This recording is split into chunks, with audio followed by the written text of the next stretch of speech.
Welcome to the Influency Podcast. I'm Hadar, and this is episode number 84. And today we're going to talk about my favorite subject in the whole world, and yes, I'm kidding, conditional phrases.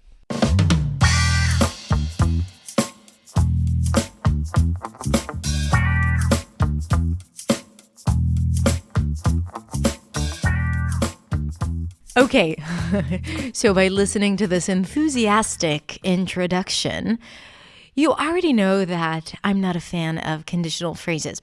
But that's not true. I actually love conditional phrases after I had figured out a way to figure it out. And I actually love conditional phrases now because now it makes sense to me. But for many years, I have suffered from this voice that kept telling me, no, you got it wrong.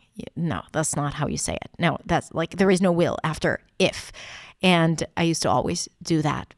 And I'm sharing that just to tell you that you're not alone if you are afraid of using conditional phrases. But no more. Because in this video, I'm going to share with you my unique and a little distorted way of seeing conditionals, and it has served me really well. And I'm going to share that with you, along with an ideal drill to practice it. Now, I'm going to do a little bit of that at the end of the video, but I also included a resource to help you practice it and to get that into your nice system of yours.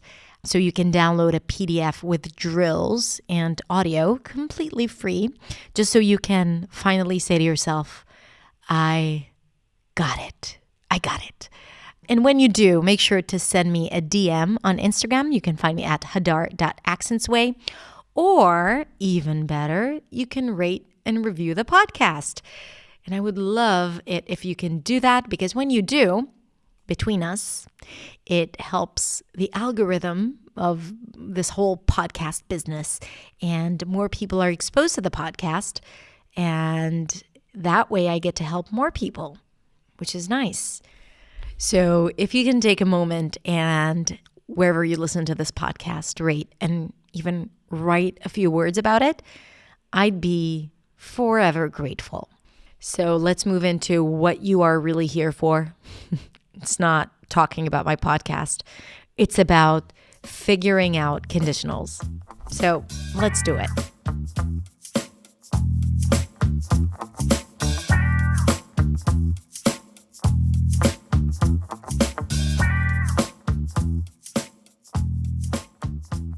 Hey everyone, it's Hadar. Thank you so much for joining me. Today we are going to talk about something painful, but I have a remedy for you.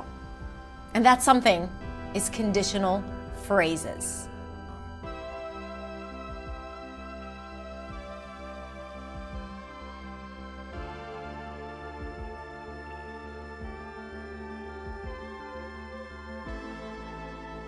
Now listen, it might not be painful for you, but it has been for me for many years.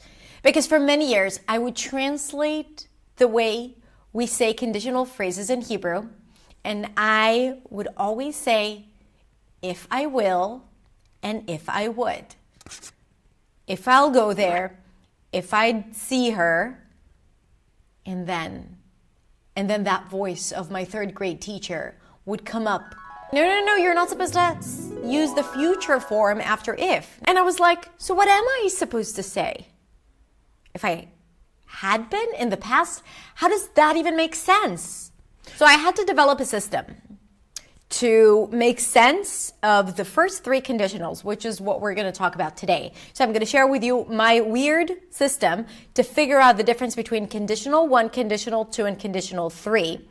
But that's not it, because if you stay with me until the end, I will share with you my pronunciation confidence method to start using it spontaneously and confidently without doing a lot of mind work, right? Like without always trying to figure out how to use things. Because these exercises that I'm going to share with you later, you can call it a conditional sprint, will help you to understand it not only on an analytical level, but also to feel it and to get it in a subconscious level through repetition in certain context. But wait a minute, if you're new to my channel, then welcome, my friend. I am so happy that you're here.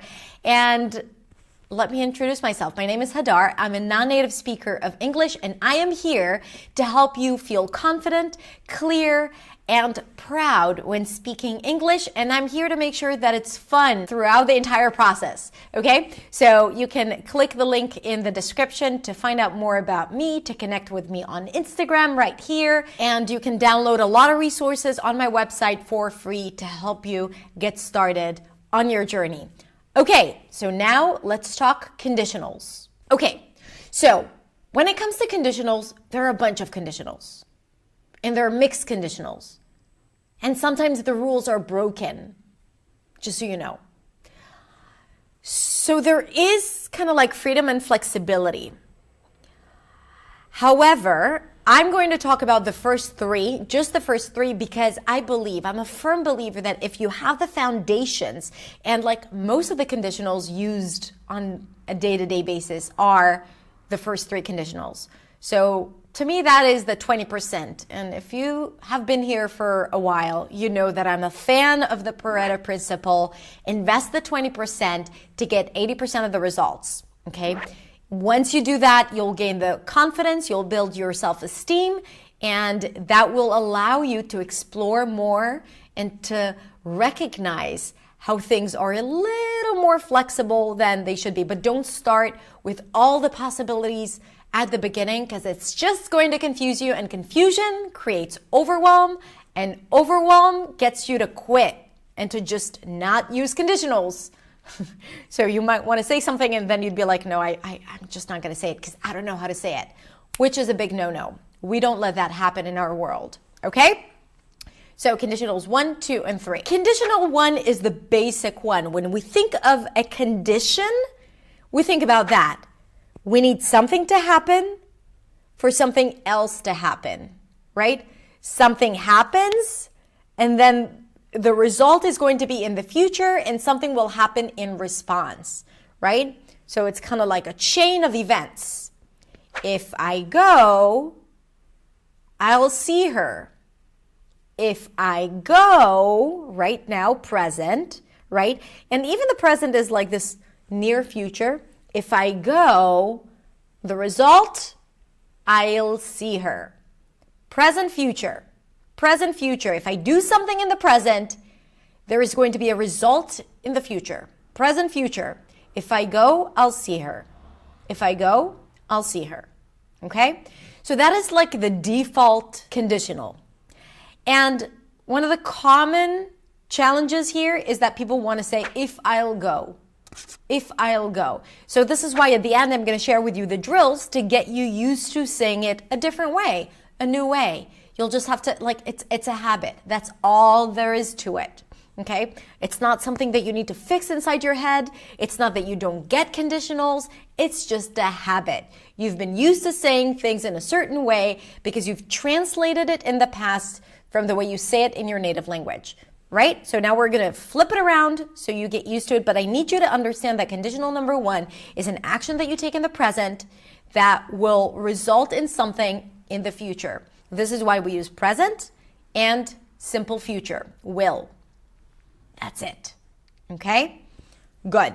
That is conditional number 1. Practice after. Conditional number 2 is, now we're getting a little spooky. This is like the second dimension. It's another dimension, right? It's not the reality as we see it. It's another reality, right? And because it's another reality, we need to identify it somehow. What does that mean? It's another reality because I'm talking about situations that are not likely to happen. Not impossible, but they're not likely to happen, right? It's not something that has happened in the past. It's not something that is likely to happen. It's like a situation, a hypothetical situation. This is why I call it the second dimension, right? It's in our brain. It's in our heads, right? It's up here. It's not down here, like if I go, I'll see her. If I call you, you'll pick up the phone. If I eat this, I'll regret it tomorrow, right? So it's not something practical in this day-to-day world. It's another dimension. Okay? And then, because it's another dimension, we need to use weird tenses. And then we need to use the past after if, right? If I won the lottery, and you're like, why past? Like that didn't happen in the past. We're talking about the future. Yes, but it's the second dimension, right? And therefore, the tenses are all messed up here. This is why we use the past. If I won the lottery, and the result would be not will, because that's like the reality of you and me right here, right now, then it would be would. Weird tenses. Unexpected tenses, right? Do not translate it from your native language because conditionals in English are very unique. And it's kind of like we use these different tenses to show the complexity of the human thought. I think it's beautiful. And I think if you think about it in a positive way, in this like interesting, expressive way, it makes it a whole lot easier. So you don't feel like, being just a prisoner of tenses, but you understand that we use tenses to explain these different thought layers, right? So, second dimension. If we play chess, I would beat you. That means would win the game. Would kick your ass. If we play chess, I would beat you. Now, it's not possible. I'm here and you're there right behind the camera. So it's not possible for us to play chess. This is why I'm using the second dimension of conditionals, right? Like this, like the layer of thought, not something practical. Now, technically, physically, it is possible. So it's not something that is unlikely against the law of nature to happen, right? This is why it's like this thought level or second dimension, as I mentioned quite a few times today, right? But it's just like the thought level. It is possible. It's like science fiction. It's possible, but very unlikely. Okay? I'm not changing anything. I'm not recreating events in the past. So that's a second conditional. Not for second. I'll just use one hand. Second conditional. If I won the lottery, I would travel the world. If we play chess, I would probably not win. If I asked you about it, what would you say? Okay? So all of these things, they're like the thought level of the conditional. That's the second one. And that's why we use weird tenses. I repeat ideas, so it's easier to understand. The third conditional is the upside down. It's a parallel world. It's a parallel universe where things happen differently. What does that mean? It means that here I'm changing something in the past so I could create different results in the past. I'm changing something in the past to create different results in the past. So this is the impossible. This is like fiction. Impossible. It cannot happen, right? You can't change the past. And then we need a lot of extra words to explain it because it's heavier. This is where we get the word had. If I had studied for the test, I would have aced it. If I had studied, I would have aced in the past again. It. Weird tenses in the past because it's our parallel universe. Okay? So let's have a little recap here. Conditional number one, our reality as it is right now. Present that affects the future. Conditional number two, and that is like the thought level, the second dimension. Possible, but no one really wants to see it if it actually happens. Unless we're talking about winning the lottery, because then everyone would be happy to see if it happens or not. But technically, it's just like on a hypothetical conversational level. And this is why we use these weird tenses to describe it, like past and would, right? And then the third conditional is the upside down. It's a parallel universe where things happen differently, where you can change the past. There's like a sense of regret. If I had asked her to stay, if I had asked, if I had asked her to stay, she would have stayed. Simple as that, right? She would have stayed, would have stayed. A common mistake would be to say something like, if I asked her to stay, she would stay, right? This would be like just the thought level, but I'm talking about something real that I could have done and I should have done, right? If I had asked her to stay, she would have stayed. Or if I had asked her to stay, she would have said no, right? Positive or negative. She would have said no if I had asked her to stay. We can also switch around the positions. Still same idea, okay? So that is the third conditional. And now let's talk about how to practice it. So if you've known me for a while, you know that I love repetitions because the only way to change old habits and grammar mistakes are usually just pronunciation habits. Like you need to have the clarity of what it is that you're saying. This is what we did up until now in this video. But the second thing you need is to create those new habits using the new structures, okay? So what I'm going to do now is to take one idea of the first conditional and I'm going to repeat it, and I want you to repeat after me. And when I ask you to think of a different ending to the sentence, I want you to like do it without thinking too much, right? You know, using the sentence yourself, because only when you use it yourself, you start connecting making all those connections in your brain, and then you remember it, okay? If it fires together, it wires together. Let's begin. If I call you, you'll pick up the phone. If I call you, you'll get mad. If I call you, you'll blow me off. If I call you, you'll tell me the truth. If I call you, you won't answer. Won't. If I call you, you. If I call you, if I call you, don't think, just say something. You'll, I'll. If I call you, I'll tell you the truth. If I call you, I'll share with you my plans. Okay? If I go, I'll be happy. Again, if I go, I'll be happy. If I go, I'll be happy. If I go, I'll be happy. If I go, I'll be sad. If I go, I'll be sad. If I go, I'll be sad. If I go, I'll regret it. If I go, I'll regret it. If I go, I'll regret it. If she goes, she'll regret it. If she goes, she'll regret it. If she goes, she'll regret it. Don't underestimate the importance of repetition here. Don't tell yourself, oh, I get it, I got it, that's okay. It's the act of saying it that makes the difference. Trust me on this one. If she goes, she'll be happy. If she goes, she'll be sad. If she goes, she'll be happy. If she goes, she'll be sad.